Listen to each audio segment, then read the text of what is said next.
Well, good morning, everybody, and welcome to Charlton Live, sponsored by PSF Steel Limited. My name is Louis Mendes. Hope you guys are all well on your Sunday morning.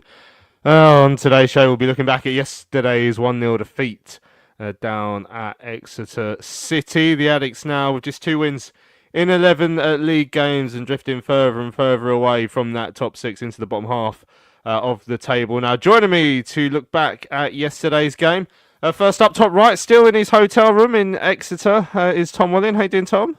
I'm all right, mate. Yeah, how are you?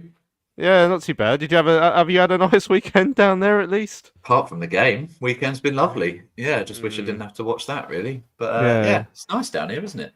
Yeah, it's a lovely part of the world. But yeah, not when you have to play football there, it turns out. But yeah, the rest of it's very nice. Also join us. Bottom of the screen there is Mr. Benji Clegg. How you doing, Ben? Yes, mate. Good. Early morning bit of therapy for us all. Early start. Try and help our Sunday better after that Saturday. Yeah, we have started an hour early. Thanks to everyone who has joined us live an hour early. We're doing it so Tom can get home from Exeter at a reasonable time. It's Remembrance Sunday as well, so we would have had to finish early anyway for the minute silence. But yeah, thanks to everyone who's joined us live this morning on today's show. Then, as I said, we'll look back at the game. We'll hit the goal shortly. We'll hear from the Addicts boss, Nathan Jones. I caught up with the skipper as well, Greg Docherty, after yesterday's game. We'll hear their thoughts on the performance. We want to hear your thoughts as well. Morning to everyone in the chat. All hell let loose says, "God damn, I hate Sundays when Charlton lose." Yeah, it's not as good as when we win. We'll put it that way.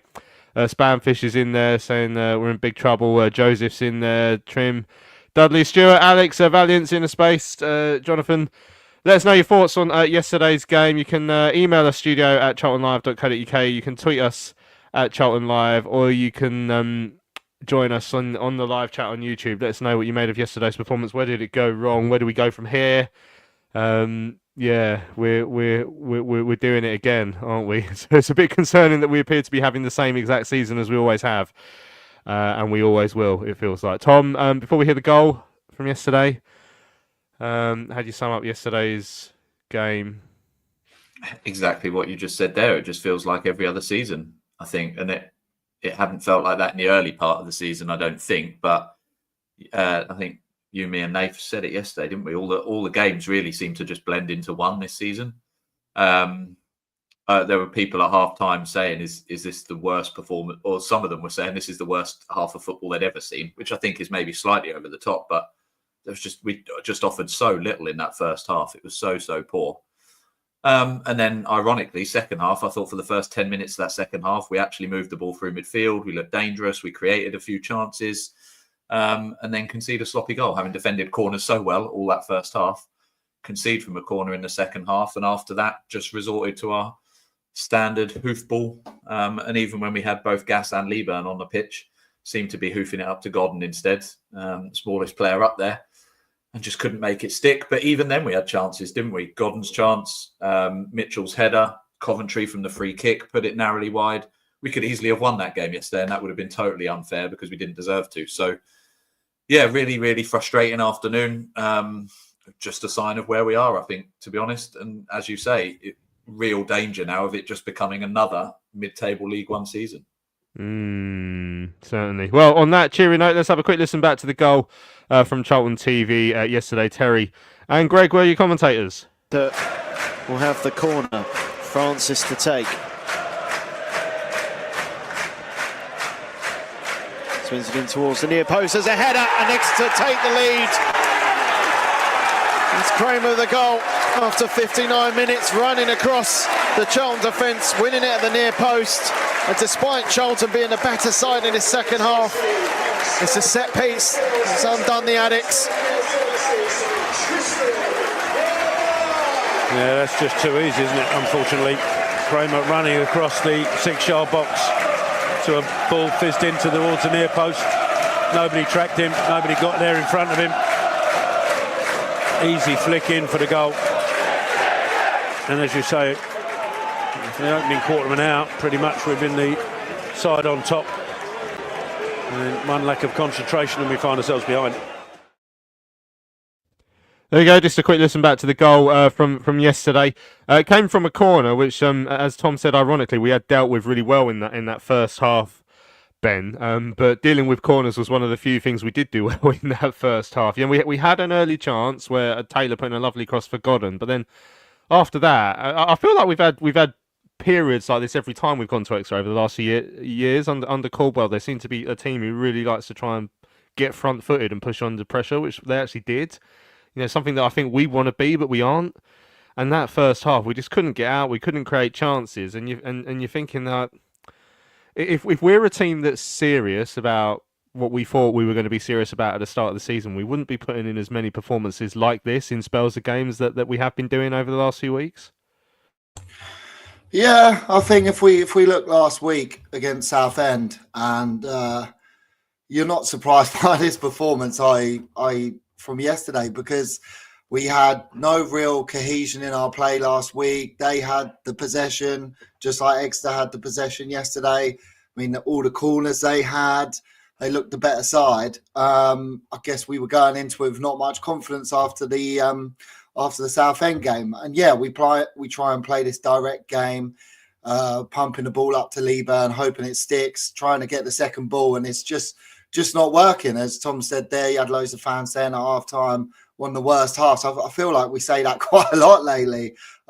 We turn around in disbelief and think back to last season. Was this better under Appleton? Yeah, we're not seeing much change in performances, which is such a shame after, as you'll come on to, our only 2 wins out of 11, isn't it now? We're scratching our heads thinking, why aren't we replicating those performances? I understand there's injuries in the side, but man to man, if you look at the two sides yesterday, you would say that we've got the better side out there on paper, but we're not gelling, are we, to create enough chances? And yeah, that chance in the first half, I think it was Mitchell's header, wasn't it? Not Godden's, but great cross from Terry. It either seems like we're going to get a cross from him or a cross from Josh Edwards to try and get a goal. It's the only way we seem like we're going to score a goal. Great save by the keeper, but it was pretty onto it, wasn't it? It was pretty routine, but it was a bit of a snap chance. But other than that, we're just not creating anything. It takes us to go down a goal to then wake up. And as Tom said, we then went on to have the best 2 chances of the game. So, yeah, it's quite hard to analyse, isn't it? Because if we do come out of that, we're all like, oh, that's good. Let's bounce on to the next one.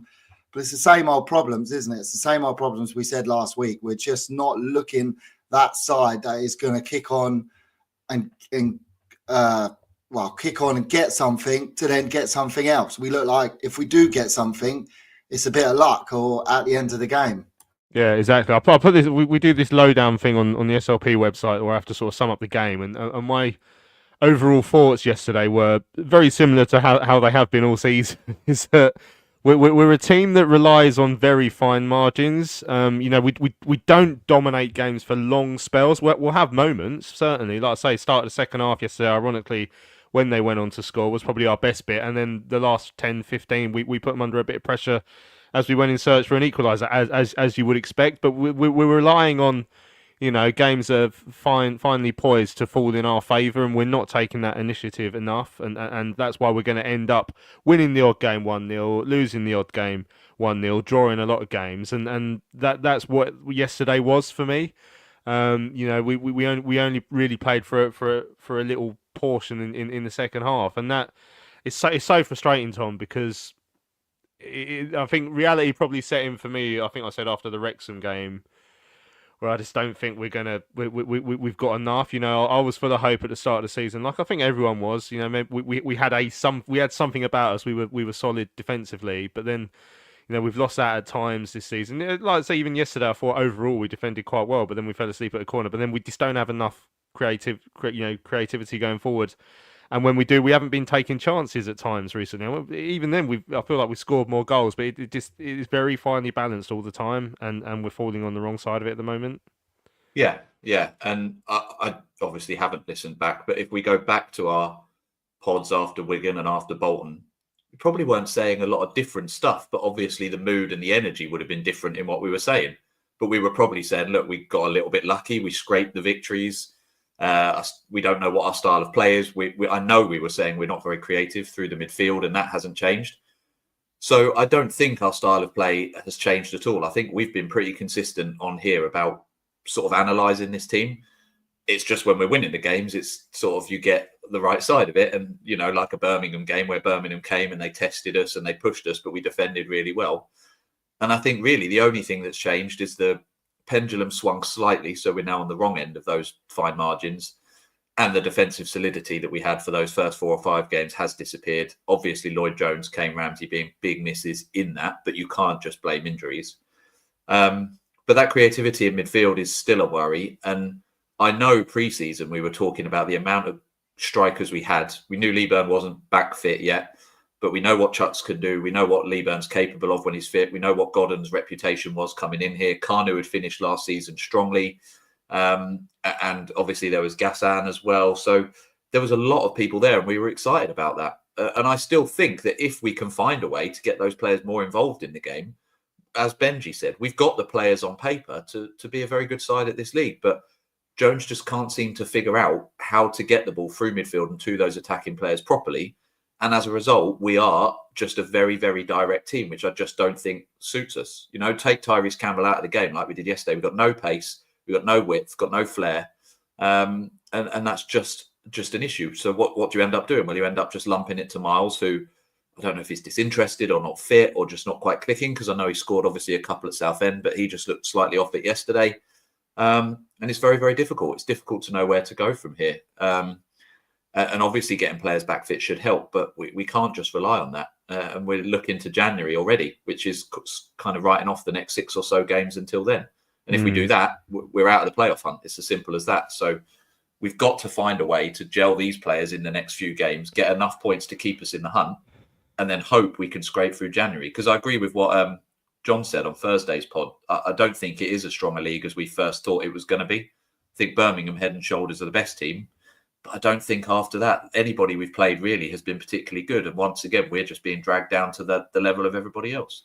It is a hard watch. Well, I'll bring up the results matrix later on in the show. I always keep an eye on what we would need to do for the rest of the season. Like points per game is one thing to look at, but you should actually look at the amount of wins we have to have between now and the end of the season. It's a bit of an eye opener, and it shows, as Tom says, you can't have 6 game spells where you're like, well, we're waiting for January now. You can't do that. Now, I think it would be more than that between now and January, actually, because we've got a couple of cup games, I guess, but we've got a bit busy Christmas schedule. As always, as James very rightly says, we have no flair at all. We miss a player like Corey Blackett-Taylor or Raksaki, someone who can change a team. There's zero pace in this team. It's so flat. And that's evident, I think, sometimes when it comes to creativity. Again, the chances we did create yesterday, Ben, I mean, one of them came from that, like I said, that really good cross from Taylor, and it was a Godden header in the ground. I thought it was Zach Mitchell, and then the camera panned to Zach Mitchell as well after, but I'd slowed it down and watched it again. It's definitely Godden who got there, but yeah, it was a bit confusing because they're right next to each other. And then what were our other chances yesterday? Long ball set pieces, back header by Purrington, who forgot what team he was playing for, that Godden missed. That was a really miss you wouldn't expect from Matty Godden, certainly. He had another one that was a half-cleared corner. The Alex Mitchell chance was a set piece, launched back in and headed across. There's nothing coming really from open play, or not enough coming from open play, and that's a big part of it. The goal we did concede, I mean, the irony, because as I said at half time, I even did in my update on Radio London, like, Charlton have been under the cosh here, but actually they've defended these set pieces very well, and they hadn't given up a single chance from a corner in the first half. And Exeter forced 11 corners in that first half.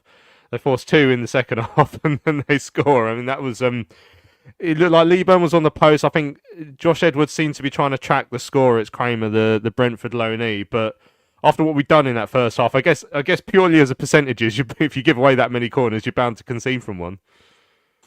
Yeah, they obviously spend a lot of time on corners, don't they? I listened to an interview with their manager after the game, and I think they were trying to, like what they did, pull Leeburn out of position and try and get across us and get the goal. And yeah, look, if we look at it, it's a great set piece, isn't it? It's a good corner, straight on his head.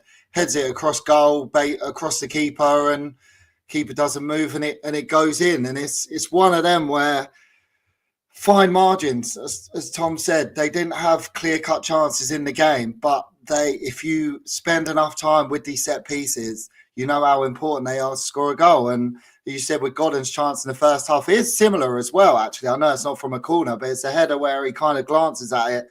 It's going away from the keeper, but the keeper pulls off the save. So yeah, it's one of them. Like, we're not getting thrashed by teams. We're getting beaten by the odd goal here and there, or we are conceding silly goals, which we conceded a lot of goals from crosses last week. So teams know how we're going to play. We're a direct side. We don't have no plan B. Our plan B is to change to 3 at the back and have 2 wing backs, which gets Edwards higher up the pitch to get some crosses in. But by the time we then change to that, they nullify that. They know what we're going to do. So yeah, poor goal to concede, because it seems very simple on paper, a cross in, a header in, and we stand there and all flap our arms and look at each other and go, who was marking him? It looked like we were zonally marking, to be fair, from the corner. But there you go. They took their chances, and we'll go on for our 2 chances there, as you said. And I think our 2 chances are easier to take. They look like we're going to score from it, really. Mitchell's got a free header at the far post, just puts it wide. That goes in, we scrape a 1-1, and we go away thinking, okay, what positives can we take? Instead, we're sat here thinking, I'm really scraping at the positives here because we've lost again, and we've won 2 out of 11, and it's just not good enough. Where are we gonna play badly and get something from? We're not doing that, because the likes of Godden had 3 chances yesterday, as you said. 2, I think, were quite good. That half volley that hits the back of the net from the side net, and people thought that was in. But he's not getting enough chances. Leeburn, did he get a chance yesterday? It's like we're not providing these chances. Whereas they had 13 corners yesterday. They got 1 of them right. That's good enough for them to win the game. Yeah, so frustrating. And you're right. I mean, overall, Godden doesn't get enough chances. But yesterday, I think he had enough to at least gobble up one of those, because they were 2 very clear-cut chances. But as I said, they didn't exactly come from us like weaving through and putting some really nice intricate football together. It came from Ben Purrington heading the ball back to his own goalkeeper, and the second one was a corner that was half cleared that bounced to him. Spamfish says, it's bad when Jai Simi or Johnny Williams would improve our team. Or Tom doesn't like the look of that comment at all. Jonathan's saying, do you think the players are no longer buying into the kick and rush style? It can't be much fun to play that style. I mean, I spoke to Greg Docherty after. I did ask him a little bit about the style, particularly as one of the midfielders who hasn't, who may find it difficult to try and get in the game a lot when we're playing like that. And you'll hear what he had to say on that. Stuart pointed out, it's 9 games between now and the end of the year. That's 9 games. Like, we have to be picking up points. Like I said, we'll bring up the results matrix shortly, but as Joseph said, the season could easily be over by Christmas again, which is a major source of frustration for us. Why do you think Godden wasn't taking those chances yesterday then, Tom? Because I think of the 3 he had, so the header, the shot at the start of the second half, and the shot right at the end of the second half put wide, you'd absolutely expect him to have taken at least one of them. Yeah, and that one was the clearest of them all. I just don't know what happened. Like, he was bearing down on goal for all the world. I assumed he was going to score. I don't know if it's just, and we spoke a little bit about this when we were ranking players on Thursday's show, I don't know if it's just that he's just not in the game enough. And so when he does get a chance like that, he's kind of caught a little bit cold, maybe, because I think if he's in the game and he's in form, he probably, as you say, puts at least one of those away. And I said on Thursday, that's partly down to the side and everything we've spoken about, lack of creativity, as Benji says, not getting the ball to the forward players enough.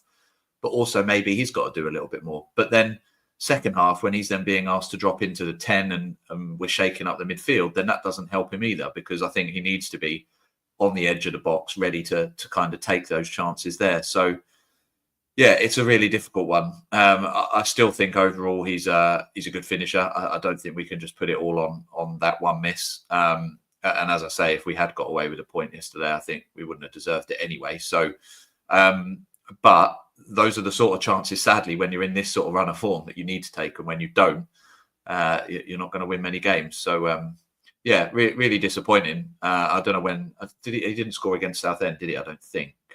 No, but certainly hasn't got enough goals for me in recent weeks, because he was going through a good little spell at one point. But I just don't know, to be honest with you. I just don't know what the answer is. That's the problem. And maybe Nathan Jones feels the same. Yeah, well, to be fair, I don't think Matty Godden is our biggest problem in the team. But just yesterday, he had a bit of an off day. Catching up with some of the messages. Joseph said he went to bed early, as suggested for the early start for the show. Needs a bit of coffee before the therapy today. Yeah, Trim said it was another boring game, another weekend ruined. Spam saying we're distinctly a mid-table side. Alex said a thoroughly depressing performance as usual, a wasted first half and a kitchen sink approach to the last 10 minutes, and that's where we did sort of get those bigger chances right at the end. I'll just pick up on something you said earlier, Ben, about, you know, if we had come away with a draw yesterday, we'd be looking for the positives. That's part of the problem, isn't it? Because the way we're playing and the style we play and the players we've got, we will pick up the odd points here and there, and it will just sort of paper over the cracks a little bit and that has been the situation for the last few years. We'll have the odd result, we'll get a good draw here and there, we'll get a win at home, and we'll be happy. But it's the consistency and it's applying that pressure over and over again, and being a team that takes control of games. I mean, Nathan Jones has spoken a lot about wanting to be relentless, you know, front-footed, relentless side that's horrible to play against, but we're not consistently that, and that's the thing. If we had come away with a draw yesterday, it wouldn't have meant anything to me at all. All right, mate, calm down. But well, look, I thought of that because I thought last week we're sat here again, like quite in a happy mood after basically drawing against Southend after 90 minutes in the 93rd minute from when they deserved that draw. Yeah. We did raise some concerns, but yeah, I know what you mean. Oh yeah, no, that's what I mean. We were laughing about it in a way because it was the FA Cup. There was no pressure. We sat there for about half an hour saying, well, we can't do this against Exeter. We can't do this in games because they peppered our box and we looked so shaky. So obviously Exeter looked at the highlights of that and have gone, well, tell you what, corners will be good because Charlton conceded all their goals from crosses last week, well, except for the penalty. So, yeah, I mean, we're looking at positives to try and, as football fans, to get us going every week, to get us excited. But realistically, you look at that Barnsley game, we looked at the positives of Luke Berry snatching 2 goals really well. Overall in that game, we didn't play well, did we? I mean, we look at the Wrexham game. Wrexham were very organised, did a job on us. But we looked at a positive of we fought to the end and Matty Godden scored the penalty to equalise, and we thought, okay, that's a good point because they're up there. But we can't keep taking the positives from where positives aren't, like you just said. So we look at that Exeter game. We had a couple of the best chances in the game, but we didn't take them. And now we're looking at ourselves, and then you look at the form.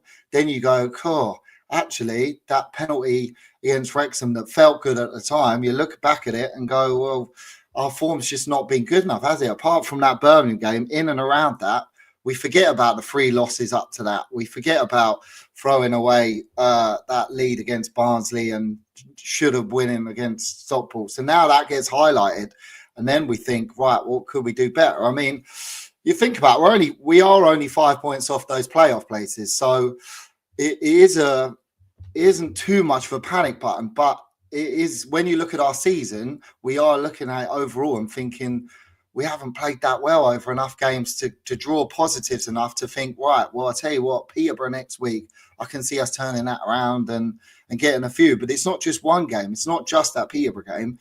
It's then following up the week after. I mean, I was just looking at Stockport. We're saying now mad the league is. I mean, they lost 5-0 to Wickham.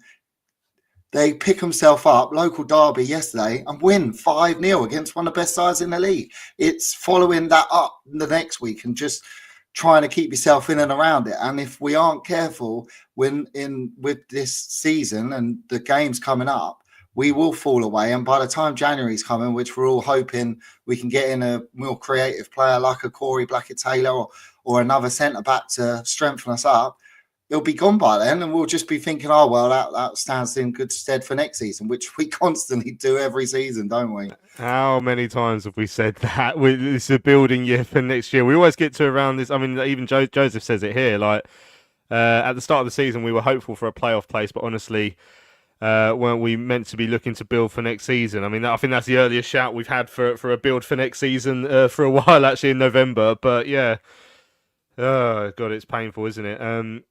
Stuart points out the last 3 seasons have been exactly the same, 18, 19 points after 14 games and sitting in mid-table. It's just concerning. And then, I mean, we think back to this time last year, we must have been near the start, or maybe even already started our, was it 14, 15 game winless run? You know, was it around Christmas? It was really bad, wasn't it? We were losing at Orient, that sort of thing. Like, yeah, like I say, I'll bring up the results shortly, but it's not quite time to write it off just yet, but we ain't far off it, unfortunately. That's the problem with me knowing the stats. It ruins my season quite early, really. In terms of things, it's hard to keep to keep watching. Spam saying Gordon, Campbell, Berry and Docherty all seem like they are on different degrees of a downhill career direction. I mean, obviously we rated the players, didn't we, out of 10, all the new signings on Thursday's show. I mean, Alex says, is anyone genuinely surprised? He watched it on catch up. 11 signings, averaging a 6. The best player, Gordon, not as good as the player he replaced. It was a poor window again. And Carl tweeted in saying it was a great pod Thursday, but yesterday's game proved that no player deserves more than a 6. We are mid-table average, and they've all played their part in that. As for Jones, I'm close to saying I'm done with him. Awful football and no ideas. And that's what Carl is saying yesterday. Roland says we're only 5 points off the relegation places as well, Ben. So yeah, let's take note of that as well. Valiant says perfect game for Keane Dixon yesterday. Why wasn't he even in the squad? Well, he travelled. Him and the Simway were the spare men, but yeah, he wasn't picked. Danny the Hitman Hilton was on the bench, of course, as one of the more attacking players to come off the bench. Right, let's hear, I think, from Nathan Jones. We've still got loads of your messages to come to. We're still going to hear from Greg Docherty as well later in the show, but this is what the Addicts boss had to say after yesterday's 1-0 defeat over at Exeter City. Nathan, it's a narrow defeat here at Exeter. How did you see the game today? We were nowhere near first half, and we allowed Exeter to do certain things, and it wasn't because, you know, without being disrespectful, it wasn't because they were great. We kept giving the ball away constantly. We kept slicing clearances. We kept making bad decisions, and that allowed them then to get a head of steam up and to have not chances but set plays. So we could not build any momentum that we wanted to do. Second half we were much better. Came out with a much better side. They scored from a set play.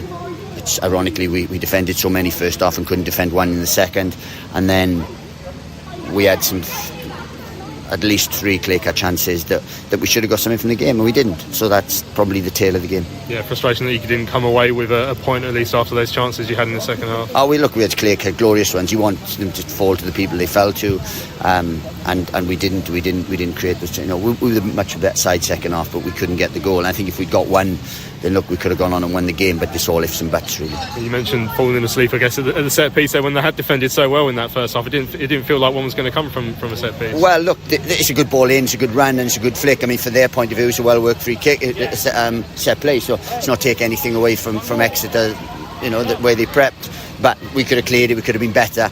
We fire a ball at someone and that give the ball away, and that allowed them to have a set play. But that was probably their only little spell second half, where they had 2 or 3 minutes where they had a shot, they had a corner, and that was it. So we were pretty dominant second half without getting the goal that we probably deserved. But I'm more disappointed with the first. You know, I'm heartened by the second half performance, but I'm really really disappointed with how we started the game and not how we started the game, but the first 45 minutes. Yeah, how do you think you can sort of get that first half performance when there's been times this season when you're talking about doing the basics and things, and how can you get that message across to them for a stronger 90-minute performance? Well, it's about being the side we want to be, but literally when we can work structure, we can work on certain things, we can train all week, but when there's decisions then and you get the ball and you're slicing clearances and you're making bad decisions and smashing balls at people and we give the ball away, then that invites pressure. So you just have to be calm, and when you cross the white line, you just have to be calm, make good decisions, keep the ball,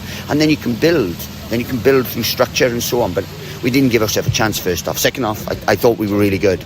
If we'd got a goal, if we'd got another goal, then we'd come back and say, look, we were excellent second half, we had a real reaction, which we did without getting the goal. And ironically, we just didn't defend one set play, which cost us. I think it's the first defeat in 6 in all competitions, but I guess you'll be more concerned about the 2 wins in 11 in the league. Is this dangerous this continues, then you'll find yourself adrift? Well, yeah, exactly, and that's the thing. And look, we haven't mentioned the injuries too much. We've got 10 injuries. There are 10 people unavailable today, including Karoy, who's not injured, but with a family matter couldn't play. And then we've got people, Tayo Eden, we've had to bring, who got injured yesterday, but he was on the bench. So we've got a lot, and that's costing us a bit at the minute. But look, we weren't good enough first half today, and that didn't give us a platform. Second half was much more like us, much more back. We've ended up losing the game. Will Mannion's added to that injury list today. What can you tell us about him? Just making a save the other day, felt something in his thigh, which just caused him to miss the game, and that's frustrating. Out of nothing really. It wasn't a kick, he's drilled the ball or done anything, he was just making a save and then felt it, and seems to be the thing at the minute. Seems to be the way things go. Again, Are we talking like a shorter one or a longer one, or do you not know at this Well, stage? we don't know. We'll have to see how things go, and then we'll go from there. Quick turnaround for Bromley on Tuesday. Again, a chance to try and do some rotation with what you have, I guess. Well, look, it's a competition. Someone's going to need minutes. I think we've already won the group. We've already qualified, so it's a game that yeah, look, people might need it. If we can put someone in and get in minutes, then fine. If not, then it's a game now that we can bounce back from. An opportunity for us now to have a look at a few things, but whatever happens, we have to be better than what we were first off today. PSF Steel Limited is a trade supplier of steel fabrication and erection services to the new build, construction and refurbishment market in southern England. With their unrivaled depth of experience, they excel at providing their customers with high quality and cost-effective steel fabrication solutions. Their customers include national and regional house builders, such as Barratt Homes, Bellway Homes, the Vistry Group and Taylor Wimpey. They pride themselves on their service-based ethos and commitment to customer service excellence, which includes full technical backup and on-site services and support. If you would like more information, go to www.psfsteel.co.uk. That's www.psfsteel.co.uk. Hello fellow addicts, I'm so excited to tell you all about our micropub, the River Ale House. The River Ale House is based in East Greenwich. It has 6 Pub of the Year awards, an ever-changing selection of amazing beer. It's owned by Charlton fans, walkable to the ground in just 20 minutes with buses that go direct to the Valley too. If your matchday routine includes a drink with your friends, you must join your fellow addicts in the river. See you soon. Right, welcome back to Charlton Live on your Sunday morning. Hope you're enjoying. I'll look back at you. Well, I don't think enjoying is the right word, is it? I hope you're watching the look back at yesterday's game against Exeter City. Just before the break, there we heard from the Addicts boss, Nathan Jones, after yesterday's defeat. A lot of people in the chat talk about injuries. Obviously, injuries came up, but Of the sort of 10 players who are unavailable, as Spamfish points out, maybe only three or four of them would be starters. As James points out, we're in trouble if he's quoting Tayo Eden as being unavailable, even though he was on the bench yesterday. Just making up the numbers. It's not helping, Tom. Like Lloyd Jones is a big miss, I think. Ramsey is a big miss, I think. Mannion and Maynard are sort of interchangeable to an extent, I guess. It's depending on how people see that, but. Yeah, we got to be better. I mean, someone quite rightly says that one of our major problems is midfield, and we don't have any injuries there. That's what Andrew says there. It's an excuse to an extent, but he'll know he has to get more from what he's got. Yeah, and I agree. Ramsey is a huge miss, and again, going all the way back to that first game, clearly when we were in the 5 in defence, we're trying to play with width through Ramsey and Edwards. Ramsey then gets injured for a long time. Edwards got injured immediately at the very next game. So I agree that that's an issue. Lloyd Jones probably been our best defender, so yeah, absolutely is a loss. So you can see why we're conceding more. But going forward, we were saying last season that Appleton had got lucky that he had Chuks fit for so long, and as soon as Chuks wasn't fit, he was struggling. Well, we can't just be saying that we're just dependent on one person again. Jones is still picking Alan Campbell. I obviously felt like I'd been a bit harsh, giving him a 2. I feel like maybe I'd overjudged it on Thursday's show because he's still getting picked in that 4-man midfield. Greg Docherty, I really like him. I really want him to do well. And I thought actually yesterday at the start of the second half, he finally started to pick it up. And then Jones moved him into a defensive role. But first half, he was completely anonymous. Berry, when he came on, got around but was dropped. Why? Again, that lies with Jones. I do think that Taylor Coventry pivot is starting to improve, but we haven't really got a lot of time. We need them to just be playing well every game now. So you look at that midfield, and up front, as I say, Matty Godden, proven at this level. Miles Leaburn, proven at this level, albeit coming back from an injury. These are players that should be, as Benji said earlier, on paper, more than good enough to beat an Exeter City side, and they're not. So yes, injuries have played a part, of course, and that's going to hurt any team. But it's not good enough for an excuse. And I'm not talking about Jones losing his job. I don't think that's the case. I do think he can turn this around. But injuries is just a very small part of what the problem is here. And as that comment said, midfield is the big issue, and the way we're playing is the big issue. And that doesn't necessarily just come down to injuries. Yeah, certainly doesn't. And yeah, it's just concerning. Michael says injuries are the excuse. But even with those players, we'd play basically the same. And that's the other point. Like, how long have those players been out? Not for all of the last 11 games, and we've won 2 in that time. Like, it's just there's lots to be concerned about. As Dudley says, the midfield is awful. There's no creativity. Exactly, Zilch. I thought again Terry Taylor looked the part for an extent yesterday. I thought Coventry was a little bit quieter. He does do the more defensive thing. I think Taylor, on paper, will try and make us play a bit more forward thinking. But again, I say you at the part yesterday, we didn't exactly set the world alight in the first half, and he went off midway through the second. So maybe that's over-egging it a little bit. James saying he thought that Alex Mitchell and TC the only 2 players to show any fight and passion all season, which he finds worrying. So it's a great question. All hell let loose. What's more important, good players or good tactics? Ben, I'll put you on the spot with that one because that's a good one. I'd say good tactics, because I think you look at Stevenage last season under Evans, and they didn't have the best players, but they managed to work out a way to get up the table just playing the football he liked. Players didn't like it. You go there as a team and you think, oh, here we go, we're going to get bullied off Stevenage, and it works. So yeah, I'd say having players to come in, they might not even be the best kind of player, but if you are playing tactics that suit how you want to play and you drill that into the players enough, and you say, this is our style of play, this is how we're going to play, and they might not even be good technically, but they are good at the jobs you want them to do, it can work. But that's why I think, like we were talking about the midfield earlier and saying like Alan Campbell, Greg Docherty, Luke Berry, they haven't played in League One in a while. It's as if they forgot that you have to really battle and graft to win your battles in midfield, to win the 50-50s, to win the second ball.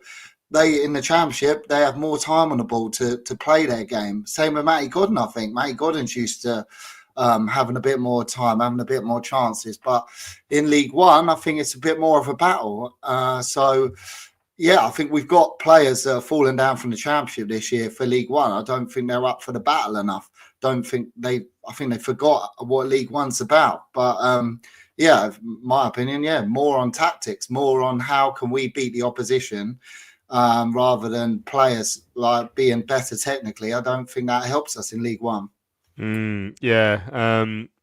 Dudley, in answer to the question, players or tactics, says both, and we have neither.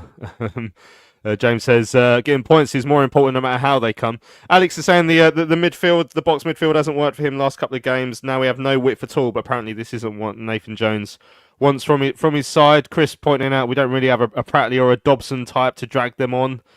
Yeah, I mean, it would even be sort of the equivalent in this side. Yeah, not in the midfield really. Maybe an Alex Mitchell at the back. You know, to that a character in terms of a character. But yeah, obviously where he plays doesn't give him that chance to drag the side up sort of further up the pitch or do the doggies in the midfield. But yeah, that's a really good point as well. Right, let's still got loads of your messages to come to, but let's get into the nitty gritty of how bad it's looking. Right, forgive me if you're listening on YouTube, but listening on the podcast. Sorry, I'm showing this on YouTube just so people can see what. So what I've got is sort of like an understanding. So I tweeted this before the game yesterday because it's getting to that stage now where people might look at the 5 points off the playoffs, but at this stage of the season, where not everyone's played the same amount of games, it's actually still relatively early in the season, so teams are going to be more bunched up than they will be later on in the season as well. It's hard to sort of picture what a set of results will look like between now and the end of the season for us to actually get into the into the top six. So what I've got here is the amount of points we need to get towards the average points for the top six. So you need sort of 74.5, so 75 points to get into the top six.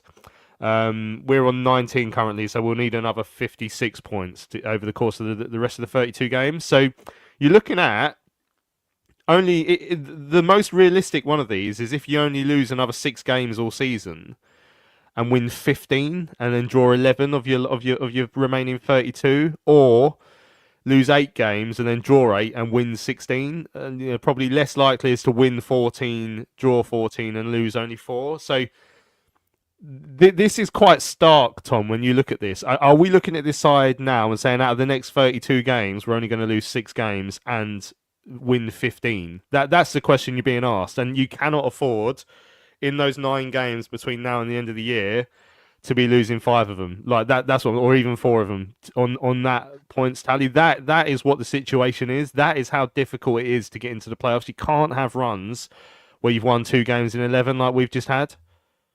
Yeah, and I think this sort of shows that, doesn't it? And you think, I know Benji said we're only 5 points off the playoffs, and I don't think Benji by any means was saying, so therefore we're going to stroll into the playoffs. But when you hear stats like that, and it's true, I looked at the table yesterday and was like, oh, we're only 5 points off playoffs. But can this side realistically make up even those 5 points on the pitch? You'd have to say no based on recent performances. I think one of those middle ones is more than possible. You look at that 16, 8 and 8. You've seen teams at the back end of the season just win like 10 in a row and go on one of those runs. So that is more than possible. And that means that up until those 10 games, you've only got to win 6, draw 8 and lose 8. Now that, for the next, whatever that is, 22 games, more than possible. Realistically, do I think that this team on paper are capable of winning 10 games in a row, even on a good run? Probably not. That's the problem. So I think on paper, yes, I think that is possible. Do I think this team is capable of doing it? Not without a huge amount of strengthening and a change in style. I just don't think, if we're going to be this lump it long side, I don't think that's going to win us enough games. And that's proven so far in the early part of the season, as we were saying, with the fine margins. But if Jones can figure it out, and I know I've said this week on week on week, and it's probably getting boring now. But if he can figure it out, if he can make them click like he did against Stockport, then we've got half a chance of picking up a run like this and getting the points. But exactly as in a space has just said there, this team, it just doesn't feel like this team is capable of doing that. So the actual stats don't scare me in terms of what's possible for a team, but I just don't think realistically for this team, I just don't see it happening without big changes, either in mentality or in the style or in recruitment or a combination of all 3. Yeah, I remember when I very first sort of made these sort of tables and graphs a couple of seasons ago under Ghana, and it was really early in the season because I was getting frustrated with people thinking that we could recover from the start we'd had and hit the playoffs. And I was like, you need to see the stats in front of you. As Tom said, this results. So this run of results, maybe the sort of the middle ones where you lose 6 or 8 games but win a lot. It is possible for a team, but you have to have the belief that it's this current team, and from what we've seen over the last few weeks, I just don't think we can. As you said, Stuart points out that 18-19, so under Bo, we took 66 points from the last 32 games, but are this current lot good enough to do that? And so that, I mean, that's 10 more points than what we'd probably need now. But don't forget that side when we finished third, didn't they? So, yeah, is this side looking like a side that can go on a run like that? I'm not sure. Joseph said he loves the positivity, Tom, but realistically it's unlikely for this Charlton team to do it. Love life to the full says they're more likely to lose 10 games on the trot. I mean, Andrew's saying hopefully the home games look a little bit easier from Christmas onwards. But I mean, the win that if we went the rest of the season, so 32 games, Ben, without losing another game, we'd still have to have a higher win percentage than we've had so far this season. We'd have to win 12 and draw 20, like to go on. Like it's a big ask. It's a big ask, and that's the minimum amount of wins you could get, 12. And like I say, that's with not losing a single game. So what you're saying is I shouldn't put a bet on Sky Bet for Charlton to get the playoffs. I think this is what this graph is saying here. So demand big odds if you are going to. I'll have to have a look, actually. I mean, we've said it before. Like Stuart said it in the chat, we've got all these games coming up from now until January for us to try and strengthen.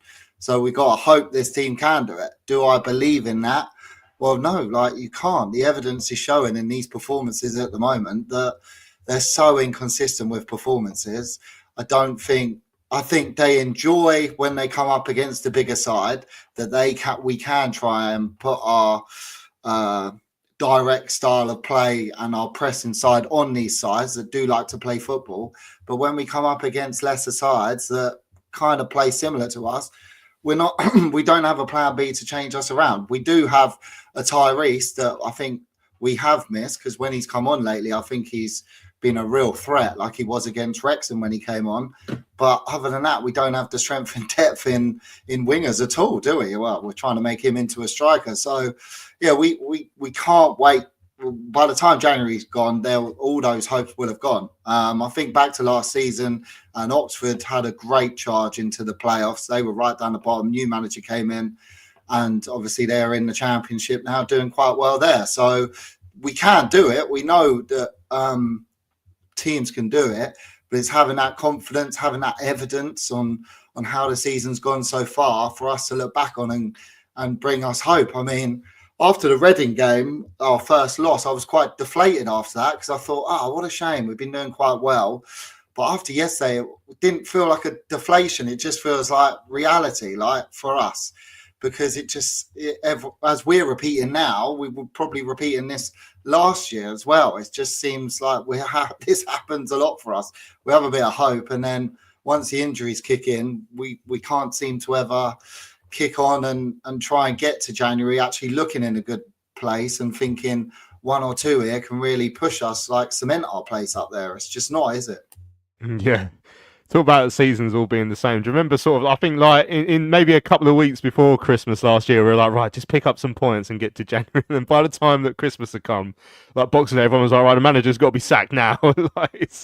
That's how long we seem to hold on to hope for some reason. And yeah, it's getting harder. Mark said, our very own Mark Newbury says, if in some amazing best case scenario we got promoted, we'd be relegated by October with these current players. We would need a complete overhaul again. Look at Portsmouth, by the way.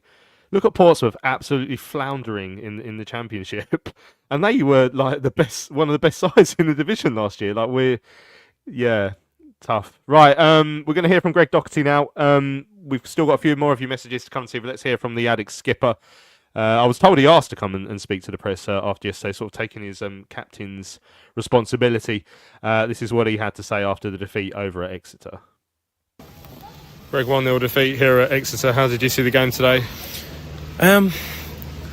Really positive start, created a great chance, penned them in, and then unfortunately from that goalie makes a good save, but we never capitalised on that. We allowed them, I think they had ridiculous amount of corners the first half. Fair play, we defended them, and then ironically, second half, we're undone by a corner, which is something that we're praised for at half time, but it's all well and good doing it for 45 minutes. You need to see the game out, and that's a frustrating thing because, we're well and get like I've already said in our interview, we need to, if we don't score, it should be 0-0 minimum, and we just gone away frustrated with a 0-0, never mind a 1-0 defeat. Yeah, And I'm talking through that first half as well. After that great start, I think Nathan was a bit unhappy with the way the first half unfolded. Yeah, it was just a bit manic, and that's not something that we're usually better at controlling these things. And that was everyone. That was Exeter had their tails up. And we didn't manage the game well enough. But again, like, your teams are going to have spells. They're good at what they do. They go into the front. They get off it, and again they created a lot of opportunities for set pieces. But again, I was so to defend the box the way we did in the first half was fantastic, but to not do it in the second half is the most frustrating thing. Particularly when we started the second half so well, got our noses up, and it's just so frustrating. Yeah, it was a frustration as well. They couldn't get that equaliser. A couple of chances came up towards the end, didn't they? Yeah, good chances. On other days, obviously, of course, easy to say they go in and the quality we've got, but I think just that ruthless edge really that's missing for the whole team at the minute. The calmness in the final third, whether it's a cross or but it's also managing it. There's chances where we can put the ball in the box and we're giving away fouls or it's going short, and it's like just managing it. Can I get wiser to the league, wiser to football? Football's not always about pretty football. You need to make teams defend, and there's opportunities to do it. We need to go and do it, and that's something the manager says all the time: is make teams defend, and you'll get something. And a lot of our goals have came from that this year. They defended the box well, but we again, like I said, we should defend in it. We should have a clean sheet there, and then minimum 0-0. What's your message to the fans at full time? There's a few claps and a few sort of fans giving a bit of stick as well. Like, understandable. It's a big football club that has high expectations. We all know that. We all came. Most of the squad now has been brought in by the manager. We all bought into what he wanted, and we were very much aware of where this club can go and where it should be. But it's all well and good saying that. It needs to happen on the pitch. That lies with us as players. That lies, day to day. We're the ones working to do that. Again, long old season. It's easy to say that. They travel far. And I understand the frustration, and trust me, the players are just as frustrated because they deserve. We want good away days. We want good home form in the main's been good, but we need more wins. Ultimately, we just need more wins, and it comes from we've got a good structure most of the time, and most of the frustrating thing is we usually keep going and we usually put one of those chances away. Today we haven't, and we've been undone. Yeah, I was going to say there has been quite a few draws recently, but at Charlton found last season if you don't pick up those wins and you seem to find yourself out of the playoff race. So I guess the players have been aware of that recently. Yeah, of course. We've all been around football. We've all been in this league. It's it's a young squad, but experienced as well, and we know what it takes. And again, like I said, it's about playing the game as well. It's all well and good, just being like, oh yeah, we create a chance. We need to strike. We need to be that. We need to find that edge. We need to find that clinicalness. Next step forward. We need to do it. It's all well and good talking about it. It's all well and good saying we can do this, do that. But it needs to happen. And we need to turn these. Today obviously was a defeat, but there's been a lot of draws, and we need to turn more of these games into wins, because there's times we're dominating large spells of the game, and we need to strike when we are dominating. How have you sort of assessed your own personal start to the season? Obviously in that midfield there's been a lot of rotation. How hard has it been to sort of get into a bit of a groove? No, look, rotation is part of football. We've got some really good midfielders at this club, and obviously there's been injuries in different departments, but midfield's been relatively solid in terms of that, and it's a case of riding it out. It's difficult obviously, but rotation part of football, and you need to try and take your opportunity when it comes. A lot of fans have talked about is it hard for the midfielders to sort of affect the game as much as they like because of the way that Charlton sometimes play, like they sometimes rely on the long ball a little bit and you'll go over your head a bit. Is it hard to really put yourself into the game?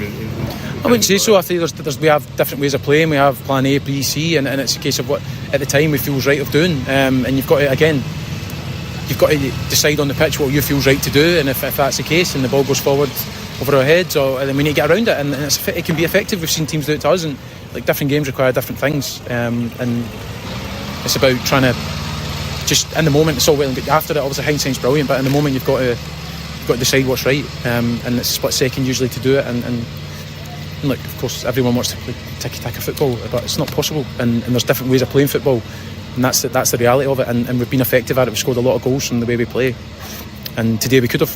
And that's just obviously when we didn't. It's easy to talk about it, but if we stick one of them in the net, then we're probably not talking about this. And just finally, obviously we can't not talk about the injuries. They have clearly affected the side. I mean, how hard has that been for you guys?